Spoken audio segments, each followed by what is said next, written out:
మనిషి శాంతంగా ఉండాలంటే ఏం చేయాలంటే నిన్నటివి మొన్నటివి గుర్తు చేసుకోకు, అతీత అనాగత ఇంకా రాలేదు, భవిష్యత్తు గురించి ఊరికే ఊహించకు, జరిగిపోయిన దాని గురించి మాట్లాడక, ఎక్కడదక్కడ వదిలేయి అనడం తెలే. వదిలేసి ఏం చేయాలి? ప్రస్తుతం ఇప్పుడు నేను మాట్లాడడం నా పని, వినడం నీ పని. పూర్తిగా మీరు దీని మీద దృష్టి పెట్టండి.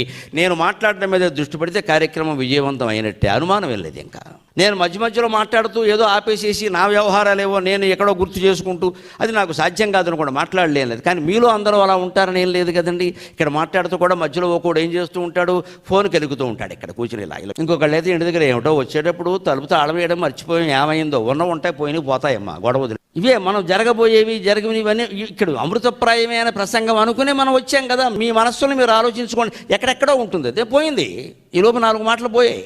ఇదే నిర్మాల్యం. మన జీవితాల్లో కూడా ఇంతే. రాత్రి మంచం ఎక్కి పడుకున్నాము అంటే వెంటనే తెల్లారితే నమస్కారం అమ్మా, తెల్లారకపోతే ఇదే నమస్కారం, సెలవు, అమ్మవారికి చెప్పాల్సిందే. ఇంత ధైర్యం ఉండాలి మనసు.